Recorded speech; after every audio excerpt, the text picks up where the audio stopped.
রিয়াজ, নৌপথে ঘরমুখো মানুষের ভিড় কেমন দেখছেন? শাফিন, নৌপথে আসলে যারা যান তারা মূলত বিকেলবেলায় যান। যার আপনি নিশ্চয়ই জানেন যে সদরঘাট থেকে প্রায় 20টিরও বেশি রুটে লঞ্চ চলাচল করে এবং বিশেষ করে দক্ষিণাঞ্চল দক্ষিণ পূর্বাঞ্চলের যে জেলাগুলো রয়েছে সেই জেলাগুলোতে লঞ্চ যায়। সিলন টি রপ্তানিতে শীর্ষে। যদি এখন দেখে থাকেন যে পল্টনে বা টার্মিনালে মানুষ আছে বটে, তবে এই মানুষগুলো যাবেন একদম সন্ধ্যাবেলায়, অর্থাৎ সন্ধ্যা 5টার পর থেকে যারা যাওয়া শুরু করবে। এই লঞ্চগুলো প্রায় 50টিরও মতো লঞ্চ এই টার্মিনালে ভাড়া নেওয়া আছে, যেগুলো পর্যায়ক্রমে ছাড়বে, অর্থাৎ যাত্রী যদি হয়ে যায় সেগুলো ছাড়বে।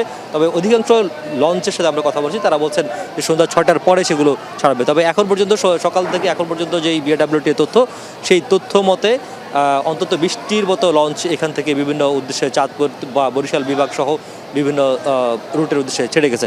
আমরা একটু দেখাতে চাই যে যেহেতু তারা সন্ধ্যায় যাবেন, তাহলে এই যে মানুষ তারা নারীর টারে যে বাড়ি ফেরা বলতে আমরা যেটি সবসময় বলে থাকি যে কী যে কষ্ট করে বা কীভাবে তারা যান, সেটাও আমাদের আসলে একটু দেখা দরকার। আমরা দেখতে চাই যদি একটু ভেতরে প্রবেশ করে লঞ্চের ভিতরে, যে তারা যাবেন সন্ধ্যা 6টায়, কিন্তু ভোর 6টা বা অন্তত 7টার দিকে, বলতে গেলে প্রায় 10 থেকে 12 ঘন্টা আগে তারা তাদের নিজেদের আসন নিশ্চিত করার জন্য লঞ্চের ভিতরে উঠে পড়েছেন এবং সারাটা দিন এভাবে থাকবেন। যদিও প্রতি ঈদেই নৃত্যকার চিত্র এবং প্রতি ঈদের যে চিত্র সেটি এবারও তার ব্যতিক্রম নয়, কারণ এখন পর্যন্ত বাংলাদেশে রেলপথের পর সবচেয়ে নিরাপদ রুট হচ্ছে নৌপথ। সুতরাং এই নৌপথেই বেঁচে দেন, বিশেষ করে যেহেতু পদ্মা সেতুর কারণে দক্ষিণাঞ্চলের মানুষ অনেকেই সড়ক পথে যান। তবে যারা বিশেষ করে নিম্ন মধ্যবিত্ত বা নিম্ন আয়ের মানুষ, তারা এখন পর্যন্ত তাদের পছন্দের বাহন হিসেবে লঞ্চকে বেছে দেন এবং ঈদের সময় এই যে ভিড়, এই ভিড় কয়েক গুণ ছাড়িয়ে যায়।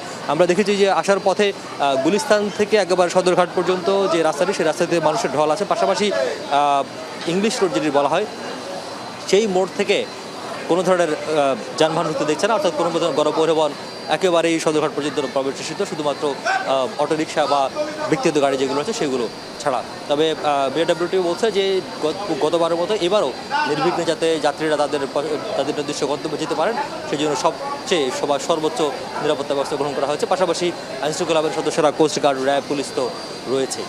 নিরাপদ ঈদ যাত্রার সকল প্রস্তুতি সম্পূর্ণ নৌপথে। রিয়াজ, আপনাকে ধন্যবাদ।